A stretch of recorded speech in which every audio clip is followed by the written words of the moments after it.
I'm a forensic pathologist. I've been using my own way to punish those bad guys who can't be brought to justice by the law. Every time I'd pack the body parts into bags and dump them into the ocean, I thought no one would ever discover my secret.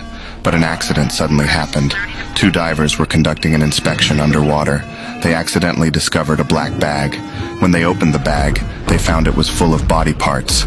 They were immediately scared out of their minds. They also discovered countless black bags like this around the area. This news quickly alarmed the Miami police. At this moment, my sister and I were watching the live TV broadcast. There's bodies in those bags. The butchered bodies were submerged inside these heavy-duty garbage bags. Authorities have located at least 30 bags so far, but around-the-clock salvage efforts are still underway. Did you hear that? 30 bags. Do you know what that means? It means there might be a new mass murderer out there, way worse than the ice truck killer. At this moment, my sister didn't know that I was actually that serial killer. I was terrified. My heart suddenly started pounding violently. The next day, the government brought in the top FBI agent Landy to investigate this case. I had learned about this guy before. He had never encountered a case he couldn't solve. The police chief ordered all of us to immediately gather in the conference room for an emergency meeting. At the meeting, what Landy said made me very scared. There is no such thing as the perfect crime. Not in my experience, anyway. With your help, and with the mistakes this person has made and will eventually make, we'll find whoever did this awful thing. To prevent them from discovering my secret, I decided to secretly destroy those recovered body parts. Late at night, I sneaked into the morgue. I kicked and broke the air conditioning pipe. Then I pulled the trash can next to the air conditioning pipe to make them think a janitor accidentally broke the air conditioning pipe. The next morning, Landy led several forensic pathologists to the morgue. The morgue was filled with an extremely disgusting, rotten smell. One forensic pathologist got so scared they immediately ran out. Because the temperature last night was extremely hot, all these body parts had completely decomposed and stunk. I thought no one would ever discover my secret, but something unexpected happened. I suddenly found my colleague, motherfucking Dokes, showed up in my lab. This guy had been secretly following and investigating me lately. He fucking suspected that I was that serial killer. Because why would someone pretend to be an addict if he's not? Unless he's got something a hell of a lot worse to hide. Back the fuck off. You wanna hit me? Go for it. I've been waiting for a chance to take your ass out. I felt this motherfucker was about to discover my secret soon. However, something even more terrifying happened. Landy called an emergency meeting based on the clues he had gathered. He believed that the serial killer was very likely someone inside the police department. When I heard this news, I was instantly scared out of my mind. This motherfucking Landy was really too smart.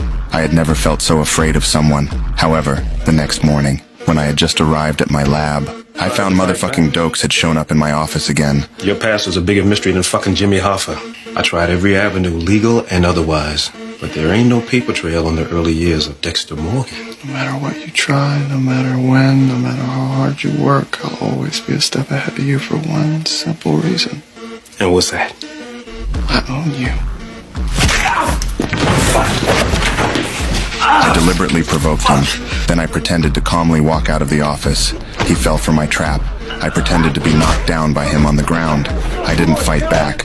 I wanted everyone to see that motherfucking Dokes was a person with violent tendencies. I wanted everyone to suspect that Dokes was the serial killer because he often deliberately gave me trouble. The chief temporarily fired him. He was escorted out of the police building by security. At night, something terrible happened. This crazy guy fucking actually sneaked into my house. He tried to find some evidence of my crimes. Eventually, he found a box in the air conditioning cabinet. The box was filled with microscope slides. Every time I took out a bad guy, I would keep a blood sample on a microscope slide. The next day, I suddenly discovered some agents were secretly following me. They seemed to have confirmed that I was the serial killer. To avoid arousing their suspicion, I could only pretend to calmly drive to work. When I got home at night, there was suddenly a knock on the door. Who the fuck is that at this hour? Except don't. Fuck. Dexter Morgan? Special Agent Landy wants to see you. We got him.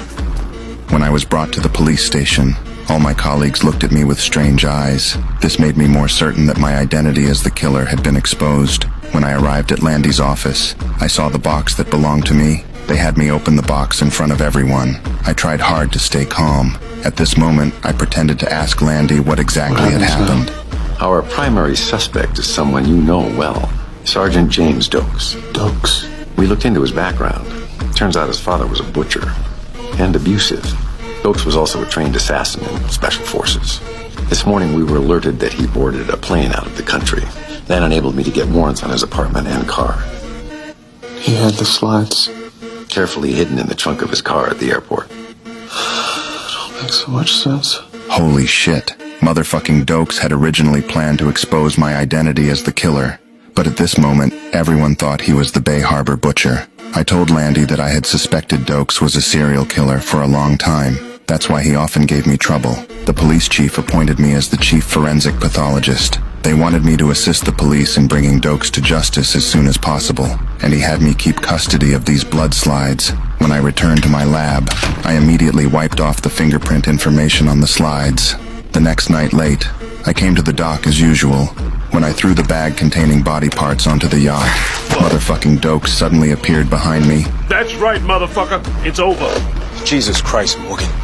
Jesus fucking Christ, you're the Bay Harbor butcher. I'm happy for you. Shut the fuck up. Put him on.